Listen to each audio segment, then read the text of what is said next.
I quit my job in December 2023, and the past year has been the most scariest but the most fulfilling year of my life. So, this is a video that I'm making to talk about why I want to start YouTube in 2025, and it's a decision that has a lot of backstory and also a lot of forward thinking of things that I want to do in the future and why I chose to do this. Basically, a restart on my content journey here on YouTube. I love YouTube. I love watching vlogs. I actually am where I am today because of watching vlogs, namely a lot of YouTubers that I have watched over the past years who have just inspired me and made me want to have a more fulfilling and a better and more enthusiastic life. One of the major ones who had a huge impact on my life is Sophie Jane Miller. She is one of the biggest inspirations that I've had, and it's not like she's passionate about things that I'm passionate about. We have similarities, but the thing that inspired me most is how she got herself from where she was to now, to the life that she has now. And it's just that process that has inspired me so much to do what I want to do and be passionate and have a more authentic and more fulfilling life, something that I have purpose in. So this is a video that I'm gonna talk more about my past and just my career journey and what has brought me to now. So we can start with me quitting my job in 2023. I have my green tea here for something to sip on because I feel like this is going to be a long story. Let's start back to 2023 December when I quit my full-time job and I didn't really know what was coming next. So I moved to London in 2019, and this was in September, and I moved here to do my master's in filmmaking because I loved editing videos. I loved writing stories. That was the basis of it all. And it happened to be the year that COVID hit the whole world. Everything was closed, everyone was shut in, and this was when I actually bought my first camera. This was with money that I had collected from my part-time job, and I went out and took pictures of all of my friends, of the nature, and this is how I started getting interested in photography. I've had a couple of jobs and I've worked as a social media manager, as a content creator, really amazing jobs, amazing people, but there was something wrong and I just couldn't figure it out. I couldn't figure out what was the thing that was not fulfilling me. I should go to my job every single day. I should do something that I love doing, creating content, managing social pages, interacting with people, but something was just wrong. And it took me a while to figure this out because I found myself jumping from job to job within a span of a year, sometimes less. My third job, the one that completely pushed me over the edge, was 8 months. After the 8 months, I was just done. Like, I couldn't sit any longer. There were many reasons for this. It had got nothing to do with the people. It was an amazing job, it had an amazing pay, and it was something that I really enjoyed doing. But the problem was how I was doing it. I had to commute every single day that I did not love. I was sat down for 8 hours doing something that I wasn't feeling fulfilled in. I'm a very quality over quantity type of person. I think I function really well when I get a couple hours of deep work in, and the rest of the time I'm free to do what I want. This was something that I didn't really find in all of these full-time jobs. I was basically sitting down for 8 hours, dragging along work that I could finish in 3 hours just to show my boss that I was busy or that I was working, only to come back home and think about it the entire way home in a commute where I was stuck between a lot of tired people to do it all over again the next day. I was unhappy. It was not it. This was not something that I wanted. There were constantly voices in my head telling me that I was doing something not authentically. I was not fulfilling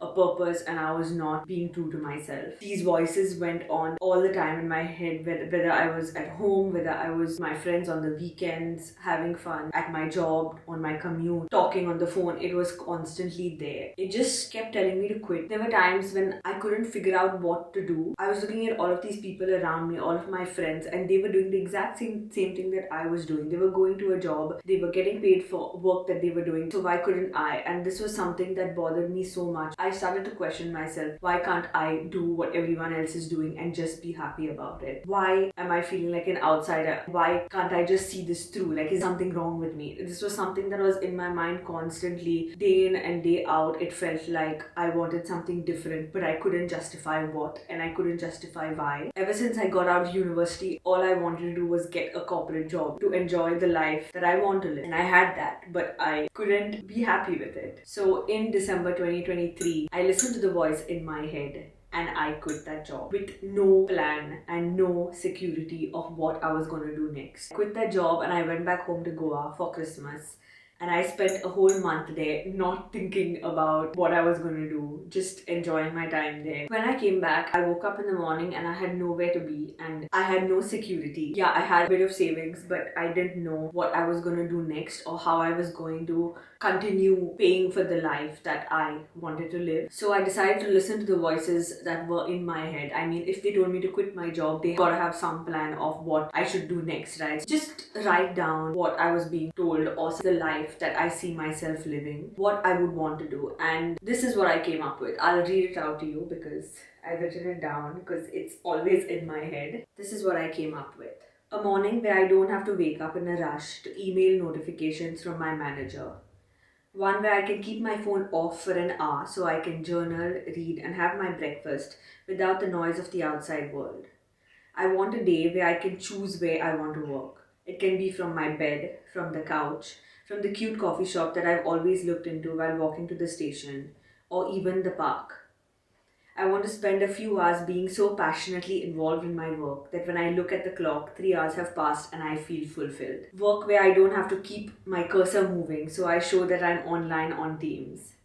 I want to be able to dress up in cute outfits and take an afternoon walk in the nearby park with a podcast in my ears before I come back home and make a nutritious lunch that I can eat while watching Friends or Gilmore Girls. I don't want one where I have to pick up a meal deal from the supermarket and eat it while making small talk with people I've already spent all of my social energy on. I want an evening where I can shut my laptop and not feel like I haven't achieved anything that day. One that is spent going on a sunset walk with my husband, a tea mug in our hand. Not one where I have to stare at 300 tired eyes of strangers while we try to get a spot for ourselves in the overcrowded tube. After I read this, something that I knew all along, but I just didn't want to accept because it was something that I didn't really see around me. I wanted freedom. Every time that I was working in an office for 8 hours a day, I would think to myself, I can finish this in 3 hours and then what? I can't get up and leave, right? But that's the life I wanted to have. Like, work isn't the problem. I can do the work, but I also want to have the freedom to finish that work and then just get on with my life. Finish that work and go to the supermarket, get my groceries, go for a walk in the park, come back, cook. I love cooking. This was also something that I just couldn't do on the weekdays when I had to constantly think about getting up the next morning to catch the earliest train to get to work on time. While I was working my full-time job, I had a kind of hustle, I would say, where I was doing photography for couples, proposals, engagements, portraits, and it wasn't a lot of work. It was maybe I would get 1 to 2 shoots a month, which wasn't coming up to a lot at all at the time, but it was something that I was so passionate about. I would come back from shoots and be so fulfilled and be so enthusiastic and feel so much life and a lot of endorphins just pouring through me every time I would finish a shoot. I mean, there has to be something there, right? Like, if you're feeling so much joy, there has to be something there. So I thought, why not give this a try, make something work. Went full on into photography. I created my Instagram page. I started posting on there. I got a few clients, built it up from there, started marketing myself, really put myself out there. And it's been the most fulfilling year that I have ever had all through my years here in London. I've been the happiest. I've been the calmest. I watched my cortisol drop tremendously. I was just enjoying my life. By no means am I saying that the work that everyone else around me or in the world does, a 9 to 5, is not the answer. It just wasn't the answer for me. I wasn't feeling fulfilled in that kind of a routine and that kind of an everyday. A lot of people love routine. A lot of people love getting up in the morning, going to an office, sitting at a desk and doing their job. There's nothing wrong with that. It's just something that wasn't fulfilling me, and it took me a while to figure that out. I'm so glad that I reached here and that I got here and that this is what I'm doing right now. When I say that it's been the most fulfilling year, it has also been the toughest year. It has been the year where I have had to step out of my comfort zone beyond measure. I'm a very introverted person, so when I say that I had to step out of my comfort zone, I really had to step out of it completely to be able to sustain in the lifestyle that I've chosen. A lot of the months went by where I would wonder if I would make rent, if I would be able to afford simple things like groceries, and it sounds insane to think about it, to not have that security and to have to constantly think about that every single month, but it's something that I chose and something that I stick by every single day. I had someone ask me, like, isn't it scary not having this kind of security on your back every month? My answer was, it is for sure. It is so scary not being able to know if you're going to be able to basically live the next month. But what was scarier for me was all of those thoughts in my head every time I had a full-time job, every time I chose something that I wasn't passionate about. That is scarier. I was living a life that wasn't true to me and that I wasn't passionate about, that I wasn't feeling zest and enthusiasm for. That is way scarier. And that was one of the toughest periods of my life, where I had to step away from the life that I had built over all of those years to create a new life that I didn't even know existed, that I didn't even know looked like. That's what brings us here to this YouTube video and to 2025. I am still creating. I'm still a full-time photographer. Love my job. I love creating memories for all the couples and the families, everyone that I work with. It's such a fulfilling job and I'm so passionate. I absolutely love the storytelling that I'm able to do on a daily basis. And all through my full-time job, this photography has been kind of like my creative outlet outside of my main job, and ever since it became my main job, I've not really had a secondary outlet that I can just do for the fun of it, that I can just do for myself, just purely for my joy and for my creative brain to keep on working and to feel fulfilled. This is where YouTube comes in. Like, I've studied filmmaking. It's been something I've always loved doing. I love editing videos. Ever since I made this music video when I was back in Goa, I just sit up all night and just edit videos on a laptop that would hang every 2 cuts. It's something that I want to do this year because the last year I spent building a full-time job out of my passion and my hobby, and this year I want to find more hobbies and more things that I can do on the side, and something that can fuel me other than my job.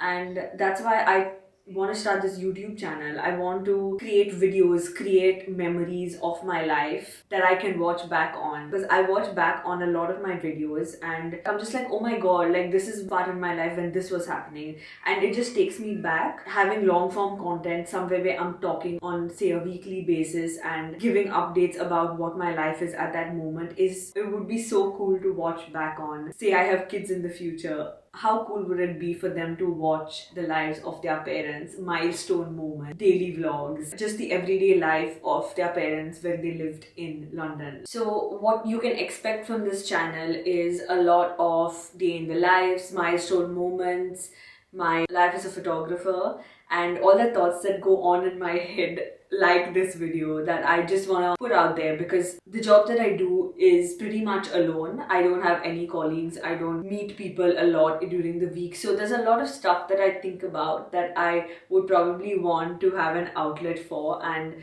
this is where I would probably talk about them. And it's been really difficult for me to want to make this video, but I think really wanted to make this video for a while, ever since I decided that I want to do YouTube. But it's it is really intimidating and it's really vulnerable to put this out there. But 2025 is for trying out new things, and for all my life I've always thought that you need to choose a particular thing that you love doing and do it for the next 30 years of your life, and I do not agree with that at all right now. Like, it's something that I am so not in tune with. Like, we are growing every day. Every day we experience so many different things, so many different emotions, so many different changes. And if in the next 5 years I am not going to be the same person that I am today, how do I expect my passion or my dream or something that fulfills me, my purpose, to remain the same? Yes, it can. Of course, you can still be passionate about the exact same thing 10 years, 20 years down the line, but it shouldn't be a set rule that you have to be. 5 years back, I wanted a corporate job. I wanted to be one of those girls that works in a huge London office, who has a coffee mug in her hand and goes on her daily commute to work, has a bunch of lovely colleagues that she goes out with every Friday night. And this is what I wanted at that moment, and I lived that life for 3 years, and then it just changed. I didn't want that anymore. I wanted a slower life. I wanted a more peaceful life. I wanted somewhere where I had freedom to choose how I live my days. That is something that I had to actively seek and actively change in my life so that I could be more fulfilled. What goes to say that in the next 5 years, I'm not gonna feel differently about my current life and want to change that. And that's something that I've made peace with. I don't think we, or should I say, I was meant to know what I want from life or know what I want to be in life 30 years from now. It just doesn't sit right with me, and it's something that I want to explore every single day, and that something that I really feel such a relief from my shoulders after I've accepted and made peace with, that I do not have to be the same person or have to be doing the same things that I am right now. You are allowed to not know what you want to do 10 years from now. And I think the earlier you accept it, the lighter you'll feel, because that's what's happened to me. A quote that I recently heard that completely took me apart. Like, it's not something so profound. It's just, I heard it on this podcast by Grace Beverly, where she speaks about how you can be everything you want to be. You can do everything you want to do in life, just not all at once. And when I heard that, I was like, oh my god, like, I have trying to be so many things at the same time when I have my whole life ahead of me for each and every one of those things. And that's just something that I found peace with, that I can be all the things I want to be, just not all at once. I think I'm gonna end this video here because I've spoken a lot. If you wanna join me on this small journey of documenting my life, you can come along with me, have conversations about all the thoughts that go on in here, and life as a photographer, all the struggles that I go through on a daily basis, all the happy things that happen on a daily basis, and all of that and more. Come along with me and let's have some fun. Thank you for watching this video. If you have watched till the end, thank you so much. It's been a lot of me just blabbering, but there's lots more to come, so I will see you in the next one. Click the thumbs up and also subscribe to my channel so that we can grow together. See you. Bye.